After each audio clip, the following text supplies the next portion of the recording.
आउज़ुबिल्लाहिमिनश्शैतानिर्रजीम बिस्मिल्लाहिर्रहमानिर्रहीम। अल्लाह के नाम से शुरू करता हूँ जो बड़ा मेहरबान नहायत रहम करने वाला है। आपके साथ मैं मोहम्मद सफ़ला ख़ान हूँ और आज हम अल्लामा इक़बाल ओपन यूनिवर्सिटी के कोर्स कोड नंबर 4485 का यूनिट नंबर 4 पढ़ने जा रहे हैं। हमारे इस सब्जेक्ट का नाम मैं बता रहा हूँ इंट्रोडक्शन टू स्टैटिस्टिक्स है और हमारा यूनिट नंबर 4 है जिसका नाम है मेजर ऑफ सेंट्रल टेंडेंसी और ये इसका पार्ट नंबर 1 है।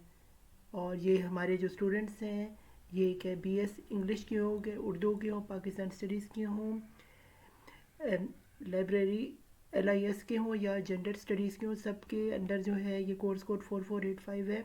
आज हम इसी का यूनिट नंबर 4 पढ़ने जा रहे हैं। तो आइए स्टूडेंट शुरू करते हैं जिसमें मीन, मीडियन, मॉड और ग्रुप डाटा को आसान उर्दू ज़बान में समझेंगे।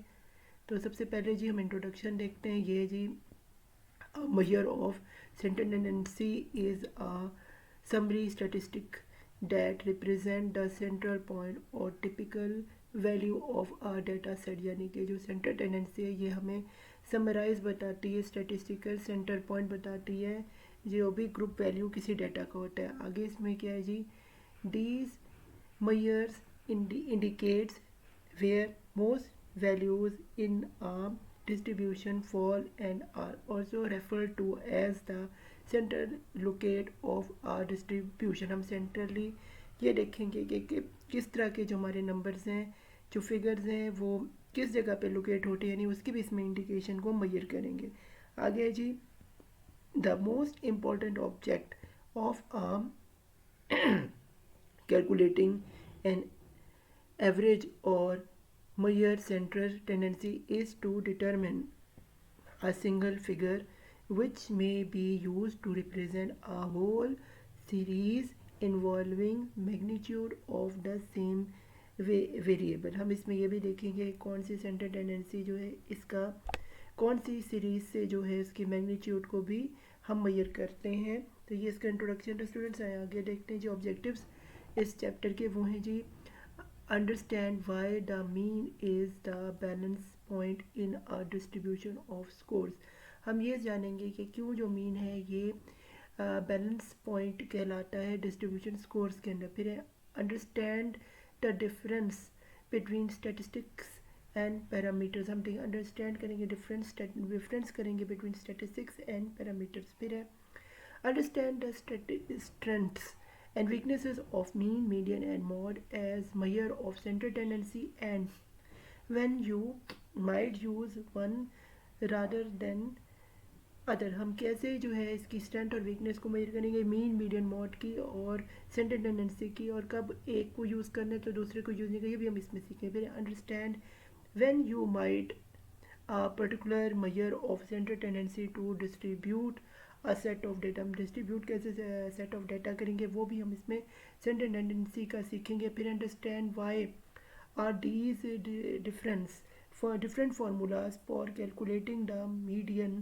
for an odd versus even number score for a variable। हम देखेंगे कि odd versus even जो है मीन का जो है वो कैसे जो है इवन स्कोर से निकालते हैं, वो भी वे हम इसमें देखेंगे। फिर understand the purpose of measure of central. हम देखेंगे सेंट्रल टेंडेंसी का क्या मकसद होता है उसको मेजर करने का। फिर है जी calculate and interpret measure of central tendency, mode, median, mean for a set of data. Set of data कैसे सेंट्रल टेंडेंसी को निकालते हैं। फिर है जी उसको हम इंटरप्रिटेट करेंगे। फिर identify the mod from a frequency distribution table और फिगर। हम फ्रीक्वेंसी डिस्ट्रीब्यूशन टेबल के ज़रिए भी देखें मीन, मॉड, मीडियन, मॉड कैसे जो है फ्रीक्वेंसी टेबल में से जो है से फिगर आउट किया जाता है। तो आगे स्टूडेंट बाकायदा आगाज़ करते हैं चैप्टर का। तो सबसे पहले जी हमारे पास आ रहे हैं जी मीन। तो मीन में जो है हमारे पास नंबर 1 पे अरिथमेटिक मीन होता है। इसके टाइप्स हैं मीन के। तो स्टूडेंट सबसे पहले हमारे पास जो है मैं आपको बता दूं, हमारे पास है जी ये अरिथमेटिक मीन है, फिर हमारे पास वेटेड मीन है, फिर हमारे पास ज्योमेट्रिक मीन है और फिर हमारे पास हार्मोनिक मीन है। यानी कि ये 4 टाइप्स होती हैं मीन की। इसके बाद मीडियन को हम कहते हैं जो कि मिडल नंबर होता है, किसी चीज़ के एवरेज को मीडियन कहते हैं। फिर उसके बाद मॉड होती है जो कि मॉडल नंबर किसी में होता है। तो ये 3 चीज़ें जो हैं आपके आम तरीन है इस चैप्टर के लिहाज से। फिर है जी, apart from the mean, median and mode are the two commonly used measure of center tendency।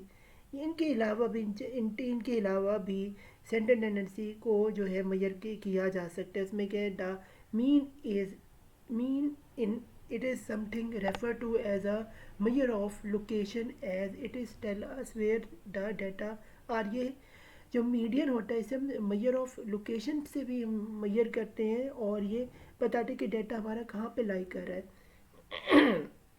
आगे स्टूडेंट्स चलते हैं जी, locating the centre of your data. हम यहाँ लुके, अब ये एग्जांपल जी आप देख रहे हैं फिगर 4.1 में है, ये आप देख सकते हैं किस तरह मीन है, मीडियन है और मॉड है। तो आप ये देखें कि ये जो यहाँ पे ये एक समझ लें कि ये एक पॉपुलेशन है और ये नॉर्मल डिस्ट्रीब्यूशन है। यहाँ पे आप देख रहे हैं मैक्सिमम पॉपुलेशन जो है वो इस जगह पे आ रही है और इसी यहाँ पे हमारा मॉड आएगा, मीन आएगा और मीडियन आएगा, जैसे आप देख रहे हैं यहाँ से। इसके बाद जो है ये बी है, इसमें जो है यहाँ पे बी आ गया, ये यहाँ पे मॉड आ गया, यहाँ पे मीडियन आ गया, यहाँ पे मीन आ गया। तो जो मैक्सिमम बी में जो है मॉड यहाँ पे आ रहा है, यहाँ पे मीन आ रहा है, यहाँ पे मीडियन आ रहा है। फिर जो है सी है, यहाँ पे जो है 4.1 में थर्ड पिक्चर में आप देखें तो यहाँ पे मीन आ रहा है, यहाँ पे मीडियन आ गया, यहाँ पे मॉड, यानी कि ज़्यादा पॉपुलेशन जो है वो इस जगह पे आ रही है। तो यहाँ से हमें अंदाज़ा होता है 3 पिक्चर्स में कि कहीं पे मीन ज़्यादा है, कहीं पे मॉड ज़्यादा है, कहीं पे मीडियन जो है इसकी वैल्यू है। आगे हम चलते हैं, हमारे पास है टाइप्स ऑफ एवरेजेस। इसमें 3 of the way to measure centre tendency are, वो कौन से जी, जैसे आपको बता दें मीन है, उसमें ये the average of the data, इसमें एवरेज ऑफ द डाटा का लेते। फिर है जी मीडियन, इसमें हम the middle value of the order data, यानी कि जैसे ऑर्डर में करके जो मिडल वैल्यू होती है हम उसको कहते हैं मीडियन। और मॉड वो होता है the value data occurs most often in the data, यानी कि वो डाटा, यानी कि वो वैल्यू जो सबसे ज़्यादा एक सीक्वेंस में ज़्यादा आ रही है उसको हम मॉड या मॉडल नंबर कहते हैं। आगे जी, in most research experiment situation experiment of all measure of population is not typically conducted due to cost and time requirement। इसे कॉस्ट भी जो है हमारी कम होती है। फिर instead we typically examine random sample that is representative subset of the population. जैसे कि आप देख सकते हैं कि ये एक पॉपुलेशन है, इसके अंदर है नॉन रैंडम सैंपल है, एक रैंडम सैंपल है, ये जो है ये इन्फ्रेंस है और ये भी इन्फ्रेंस है। तो ये हमने इसी से मीन मॉड मीडियन के लिए इसे इस्तेमाल किया। आगे हम चलते हैं जी, ये है जी अरिथमेटिक मीन। अरिथमेटिक मीन में भी क्या इधर नंबर 1 है simple arithmetic measure arithmetic mean, और इसमें अरिथमेटिक मीन होता है और उसके बाद क्या है वेटेड अरिथमेटिक मीन। इसमें 2 चीज़ होते हैं, वेटेड अरिथमेटिक मीन और एक होता है मीन। तो ये इसकी 2 टाइप्स हैं अरिथमेटिक मीन की। फिर है जी हम पढ़ते हैं जी describe measure of population as parameter, ये हमें बताते हैं पॉपुलेशन को किस तरह मेजर करता है। फिर है जी describe measure of sample are statistics, यानी कि जब हम डिस्क्रिप्टिव मेजर ऑफ सैम्पल पढ़ने ये स्टैटिस्टिक्स है। For example a simple measure a statistic and the population.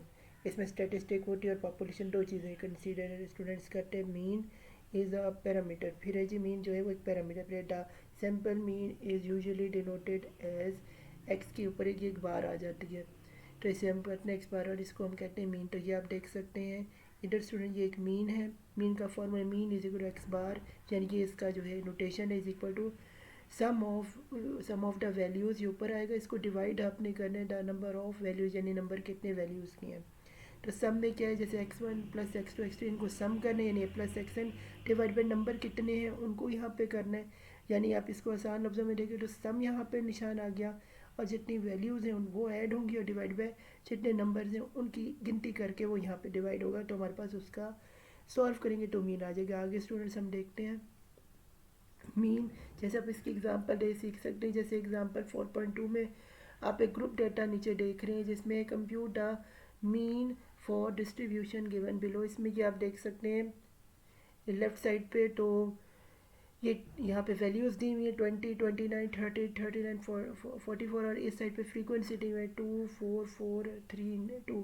तो इसको जब हम सॉल्व करेंगे, इसका मीन कैसे निकालेंगे, वो यूँ है, the frequency table is randomly on most of the column. और ये तो यहाँ पे आपके पास ये एक्स वैल्यूज़ हैं, ये फ्रीक्वेंसीज, इनको आपस में पहले मल्टीप्लाई करने, जैसे 20 मल्टीप्लाई बाई 2 करेंगे तो 40 आ जाएगा, फिर 29 मल्टीप्लाई बाई 4 करेंगे 116 आ जाएगा।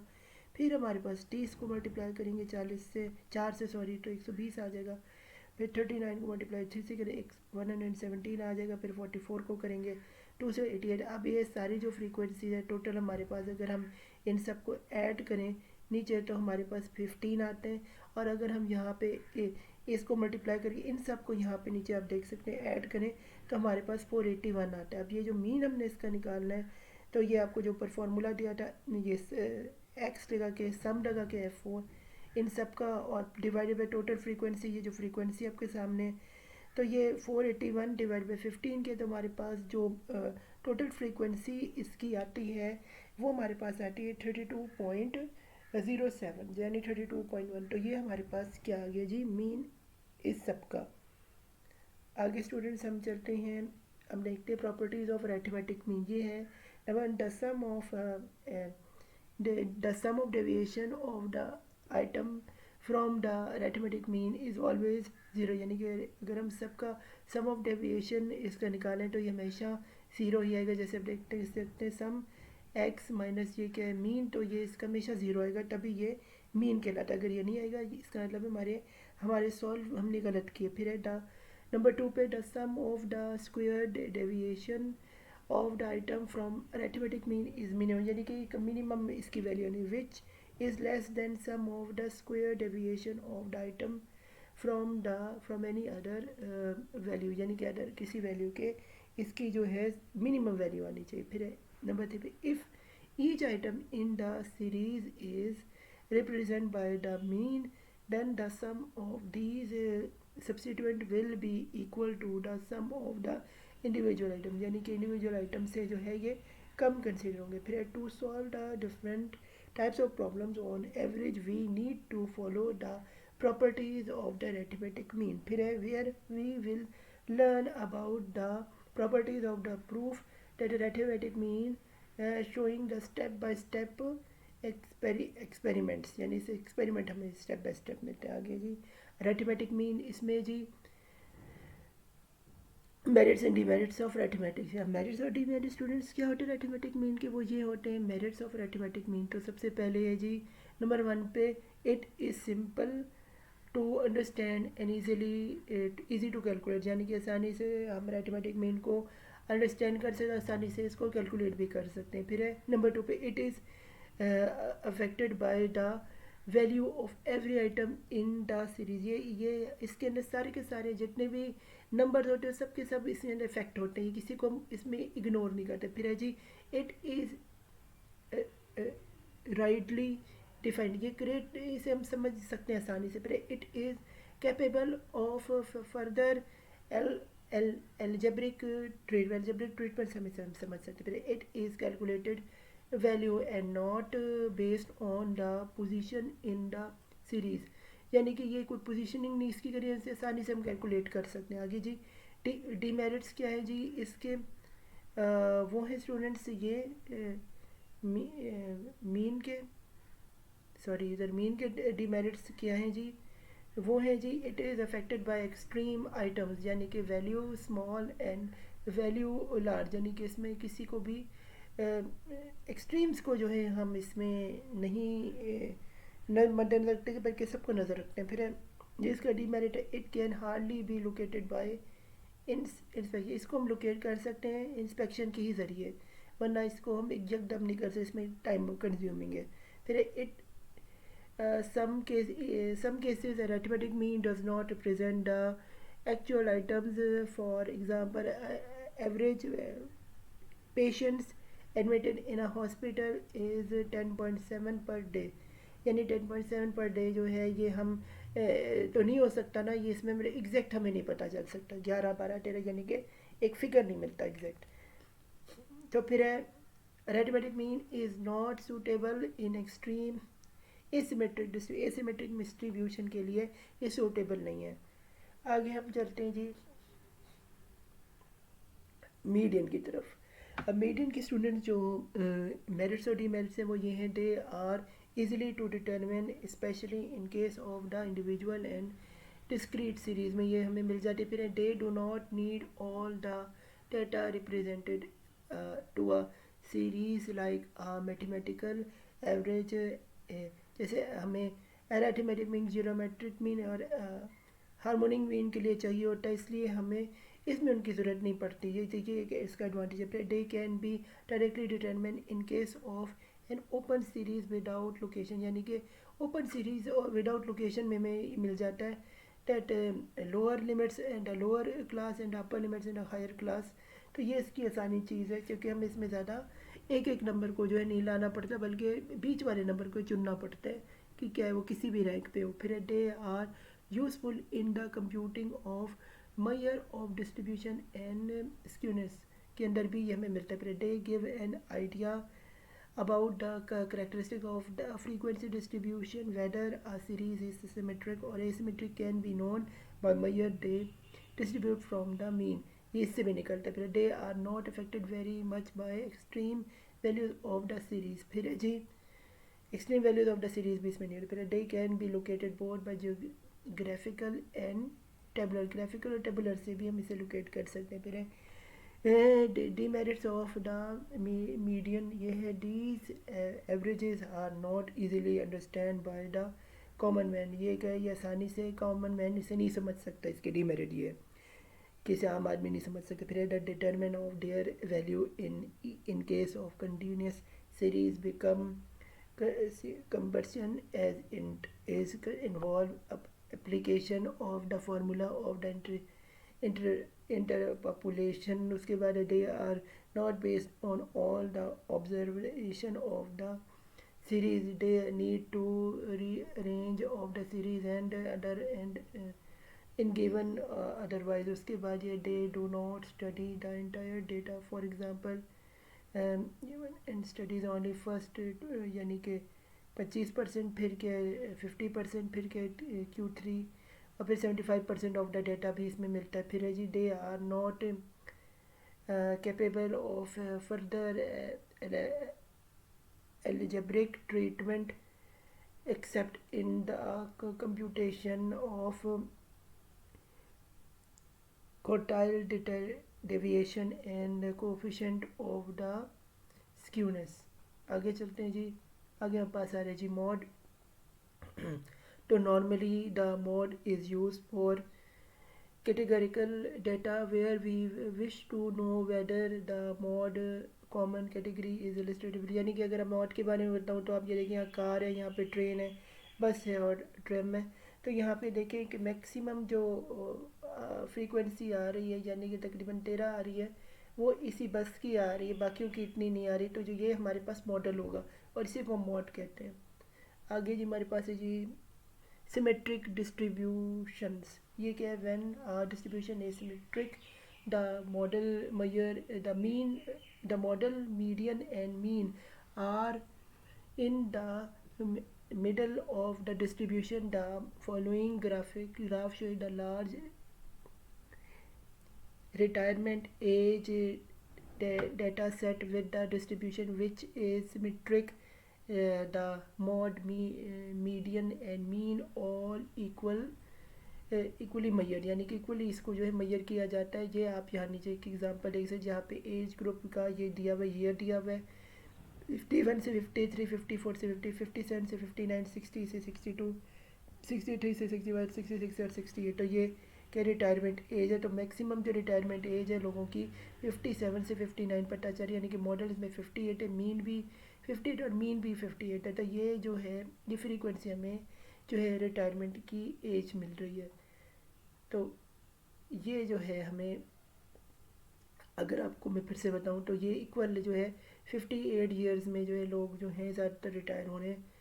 आगे हम चलते स्क्यूनेस डिस्ट्रीब्यूशन की तरफ। तो यहाँ पे रिटायरमेंट एज आपकी है, और ये अगर हम इसकी अगर पॉजिटिवली स्क्यूड के बारे में समझें तो यहाँ पे अगर आप देखेंगे अपने लेफ़्ट साइड पे, तो यहाँ पे आपको नज़र आएगा कि जो इसकी जो मॉड है वो मॉडल वैल्यू 54 पे लोग रिटायर होते हैं, मीडियन जो है 56 पे होते हैं, और जो मीन है वो हमारे पास आ रहे हैं 57.2। तो ये जो है इसके एजेस हैं जो हमें नज़र आ रही है रिटायरमेंट की। फिर अगर हम इसको आगे देखें नेगेटिवली स्क्यूड में, तो ये हमारे पास लेफ़्ट साइड पे, राइट साइड पे सॉरी, जो है इसकी जो है ये इसकी स्क्यूनेस होती है। तो उसमें हम अगर इसकी एवरेज देखें तो मीन जो है हमारे पास 61.8 ईयर्स में, मॉडल जो एज है वो 65 है, और मीन जो है 63, यानी कि इस एज में जो है लोग जो हैं ये रिटायर होते हैं। आगे हम एक एग्जांपल देख लेते हैं कि किस तरह अगर आपको उस पेपर में एग्जाम में सवाल आए मीन मॉड मीडियन का और स्क्यूनेस का तो कैसे करना है। तो ये consider the following data set है। यहाँ पे 5 19 20 21 23 24 25 है। तो आपने यहाँ पे फाइंड, आपको क्वेश्चन पेपर में आएगा find mean median and mod. तो उसमें स्टेप नंबर 1 क्या है, let us consider the central value for the data.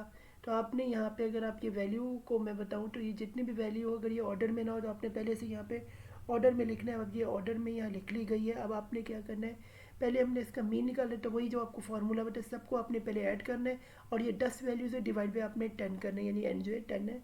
तो फिर इसको ऐड करें तो 202 आता है, डिवाइड बाई 10 करें तो हमारे पास जो मीन आता है वो हमारे पास आ रहा है 20.2, यानी कि मीन हमारा आता है 20.2। फिर मीडियन अगर हम इसमें देखें तो 1 2 3 4, 1 2 3 4 5, और 1 2 3 4 5। तो जो आखिर की जो दो वैल्यू हैं, यानी ये जो दो वैल्यू हैं, चौथी और पांचवी जो वैल्यू है, इसके दरमियान को हम मीडियन देखते हैं। तो ये हमारे पास 21 + 23 करें, डिवाइड बाई 2 करें मीडियन के अंदर, तो हमारे पास 22 आते, तो हमारा मीडियन 22 आ गया। आगे हम देखें मॉड। तो इस सब में आप देख रहे हैं कि सबसे ज़्यादा जो वैल्यूज़ आ रही हैं 23 23 23 3 बार आ रही है, जबकि और वैल्यूज़ इससे ज़्यादा नहीं आ रही। तो हमारा ये जो वैल्यू होगी ये मॉड कहलाएगी। तो हमारा 23 जो है मॉडल वैल्यू होगी, जिसे हम मॉड कहते हैं। आगे हम चलते हैं स्टूडेंट्स, ये है जी स्टेप नंबर 2 पे, ये है जी for the data excluding the outliers of the 5। तो इसमें हमें लग रहा है कि 5 जो है हमारा आउटलायर है, तो हमने उसे निकाल लिया। क्योंकि बाकी अगर आप वैल्यूज़ देखें तो ये सारे 19 और इस तरह से आने, तो 5 हमें लगता है कि ये जो है आउटलायर है, तो हमने इसे निकाल दिया।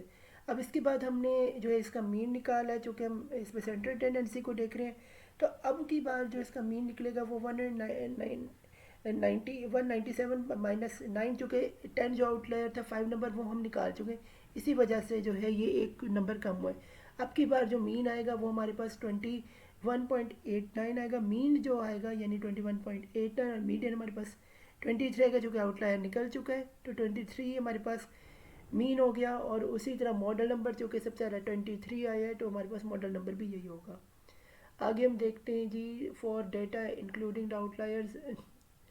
अगर हम आउटलायर को इंक्लूड करते हैं तो हमारे पास जो पिछली दफ़ा आपको बताया 20.2 आया था, वही 2.202, और उसके बाद 20.2 जो हमारे पास हमारा मीडियन ये आया था, और फिर 23 आएगा। तो इससे हम अगर कंपेयर करें स्टेप नंबर 3 को, तो हमें पता ये चलता है compare the value of mean median and mod found at the step number 1 and step number 2 the mean is most affected and model is less, यानी कि मीन जो है वो ज़्यादा अफेक्टेड होता है और मॉड जो है कम इफेक्ट होता है, bye including the outlier of value, यानी आउटलायर से आपको एक बहुत, चूँकि आउटलायर जो था 5 नंबर था, इससे बहुत ज़्यादा आपको फ़र्क महसूस हुआ होगा इसके दरमियान और इसके दरमियान।